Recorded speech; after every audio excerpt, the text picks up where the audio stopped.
Hello student, welcome back to my YouTube channel Parul kids Pathshala. आज हम करने जा रहे हैं क्लास 7 एसएसटी का chapter 1 geographical diversity of India. ये इस चैप्टर का पार्ट 2 है। आई होप आपने इसकी प्रीवियस वीडियो देखी होगी। अगर आपने नहीं देखी तो मैं आपको रिकमेंड करूंगी कि आप पहले की वीडियो देखें और फिर उसके बाद ये वीडियो देखें, जिससे कि आपको ये चैप्टर अच्छे से समझ आए। पिछले पार्ट में हमने पढ़ा था कि इंडिया को लैंड ऑफ डाइवर्सिटी क्यों कहते हैं, इंडिया की लोकेशन कैसे एक स्ट्रेटेजिक लोकेशन है, और हमने इंडिया में कौन कौन से मेजर फिजिकल डिवीजन है वो देखे थे। इसी के साथ साथ हमने हिमालयस के बारे में पढ़ा था, उसके 3 डिफरेंट रेंजेस के बारे में पढ़ा था और कोल्ड डेजर्ट के बारे में पढ़ा था। आज हम गैंगेटिक प्लेन यानी कि नॉर्दर्न प्लेन्स के बारे में पढ़ेंगे। नेक्स्ट इज गैंगेटिक प्लेन और नॉर्दर्न प्लेन। ये हम में से बहुत सारे लोगों का घर है, हम सब ज्यादातर यहीं पर रहते हैं। Located in the south of Himalayas, these plains are nourished by rivers originating from Himalaya along with their tributaries. ये सारे प्लेन्स किसके द्वारा नरिश्ड हैं? ये सारे प्लेन्स उन रिवर्स की हेल्प से नरिश्ड हैं जो कि हिमालय से निकली हैं, जैसे कि Ganga, Yamuna and many more. They are extremely fertile soil because rivers bring minerals and fertile soil from the mountain and deposits here. ये बहुत ज़्यादा फर्टाइल होते हैं। क्यों? क्योंकि जो रिवर्स होती हैं वो माउंटेन से मिनरल्स लेके आती हैं और यहाँ प्लेन्स में डिपॉजिट कर देती है। Major crops grown here are rice, wheat and sugar cane. Rice, wheat और शुगर केन यहाँ के मेजर क्रॉप हैं। It is a major agriculture region. ज़्यादातर एग्रीकल्चर इसी रीजन में होता है। यहाँ पे पॉपुलेशन बहुत ज़्यादा है। अब देखो, अगर एग्रीकल्चर बहुत ज़्यादा है तो पॉपुलेशन ऑफकोर्स बहुत ज़्यादा होगी। यहाँ पे ट्रांसपोर्ट सिस्टम भी बहुत अच्छे से है, तो इसलिए भी पॉपुलेशन बहुत ज़्यादा होगी। सबसे ज़्यादा फैसिलिटीज़ आपको कहीं मिलती हैं तो वो प्लेन्स एरिया में ही मिलती है, इसलिए यहाँ पे ही सबसे ज़्यादा डेंस पॉपुलेशन होती है। आप मैप में देख सकते हैं कि ये वाला जो एरिया है ये किसके अंदर आता है? ये आता है नॉर्दर्न प्लेन्स के अंडर, ठीक है। और यहीं पर इंडिया की मेजर पॉपुलेशन रहती है। Now next is Thar desert. It is also called the great Indian desert. इसको हम ग्रेट इंडियन डेजर्ट भी बोलते हैं, जो कि मेनली राजस्थान में लोकेटेड है। It also extend into Gujarat, Punjab and Haryana. ये थोड़ा बहुत गुजरात, पंजाब और हरियाणा में भी जाता है। It act as a natural barrier. ये एक नेचुरल बैरियर की तरह काम करता है। क्यों? क्योंकि क्लाइमेट यहाँ पे बहुत ज़्यादा हॉट होता है दिन में और रात में बहुत ज़्यादा कोल्ड होता है, और यहाँ पे वाटर की बहुत ज़्यादा स्कार्सिटी है, ठीक है। यहाँ पे पानी बहुत ज़्यादा कम होता है और दिन में क्लाइमेट इतना हॉट होता है कि आप रह ही नहीं सकते, और कोल्ड में इतना नीचे चला जाता है कि ह्यूमन लाइफ प्रिवेल करने में बहुत ज़्यादा प्रॉब्लम होती है, ठीक है। अब सैंड ड्यून्स। सैंड ड्यून्स क्या होता है? ये आप जो देख रहे हैं, ये रेत के टीले देख रहे हैं, इन्हीं को हम क्या बोलते हैं?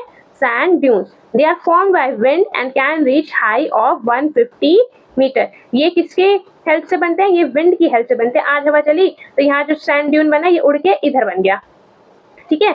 कल हवा चली यहाँ से उड़ के इधर बन गया, ठीक है। तो ये किसकी हेल्प से बनते हैं? ये बनते हैं विंड की हेल्प से, और ये 150 मीटर से भी अबव हो सकते हैं। अब थार डेजर्ट में रहने वाले लोगों ने अपने आप को special clothing, water conservation method के साथ में क्या कर लिया है? अडेप्ट कर लिया है, यानी कि रहना सीख लिया है। हर एक ज्योग्राफिकल रीजन का खाना, कपड़े, रहने का तरीका सब कुछ डिफरेंट होता है उनके ज्योग्राफिकल एरिया के हिसाब से। अब यहाँ की फेमस सिटी क्या है? जैसलमेर, जिसको हम क्या बोलते हैं? Golden city. और यहाँ पे पुराने तरीके से कैसे वाटर कंजर्वेशन किया जाता था? टंका या फिर कुंड में। किसमें? टंका या फिर कुंड में। Now next is Aravalli hills. They are the oldest mountain range in the world. ये सबसे पुराने माउंटेन रेंज है वर्ल्ड में। They are 2.5 billion year old. It covers Delhi, Haryana, Rajasthan and Gujarat. ये दिल्ली, हरियाणा और राजस्थान, गुजरात में स्ट्रेच होते हैं। They prevent expansion of Thar desert. यहाँ से आपकी अरावली हिल है, यहाँ पे आपका थार डेजर्ट है। अगर ये अरावली हिल्स ना हो तो थार डेजर्ट ना आगे आगे तक धीरे धीरे फैल जाए और पूरा ही डेजर्ट बन जाए, लेकिन अरावली हिल्स क्या करती हैं? इसको फैलने नहीं देती। ये थार डेजर्ट का एक्सपेंशन प्रिवेंट करती है।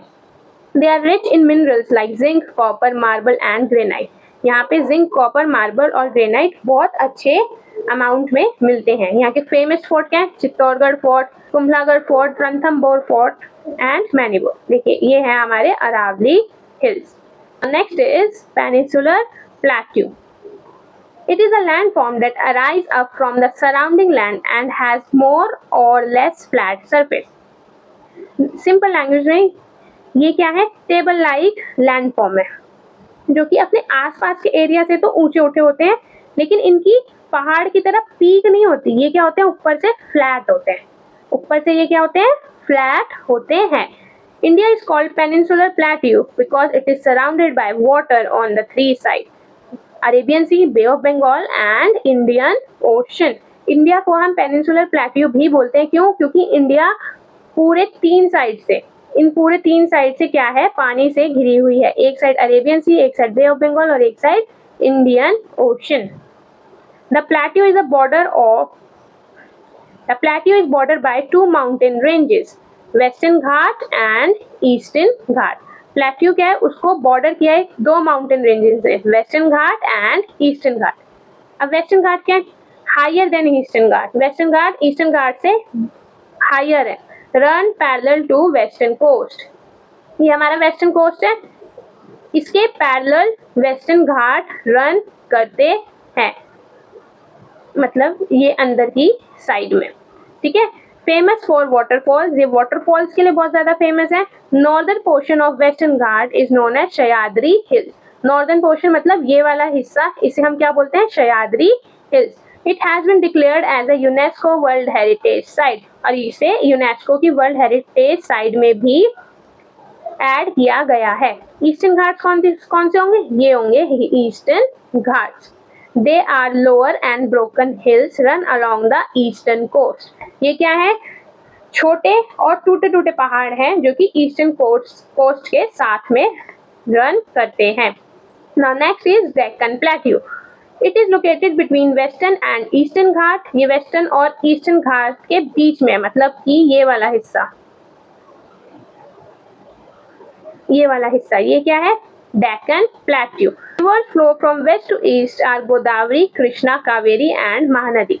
West to east मतलब यहाँ से यहाँ बहने वाली रिवर्स कौन सी है? Godavari, Krishna, Kaveri and Mahanadi. Rivers flow from east to west are Narmada and Tapti. मतलब east to west from this to this side, west to east this side and east to west is this side. These rivers provide water for farming, electricity and industry. ये rivers क्या करती हैं? Water provide करते हैं farming के लिए, electricity generate करने के लिए और बहुत सारी डिफरेंट इंडस्ट्रीज को भी। These are rich in minerals. ये मिनरल्स इनमें बहुत ज़्यादा मिलते हैं। They have dense forest. These dense forest are home of tribal communities like Santhal, Gond, Baiga, Bhil, Korku extra. They live closely to connected to the nature. ये डेंस फॉरेस्ट आज भी बहुत सारे ट्राइब्स के क्या हैं? घर हैं, जैसे कि संथाल, गोंड, बैगा, भील और कोरकू। ये लोग क्या है? नेचर से मिलकर बिल्कुल रहते हैं। ये है आपका western Ghat and this is a eastern Ghat, और इसके बीच में क्या आएगा? आपका डेक्कन प्लेट्यू। सो स्टूडेंट्स, आज की क्लास हम यहीं तक रखते हैं। आई होप आप सबको आज की क्लास अच्छी लगी होगी। अब मिलते हैं हम इस वीडियो के नेक्स्ट पार्ट के साथ में। Till then, please like, subscribe my YouTube channel and press the bell icon for more new updates. And if you want this PDF, you can join my Telegram channel. I have uploaded this PDF there. Thank you.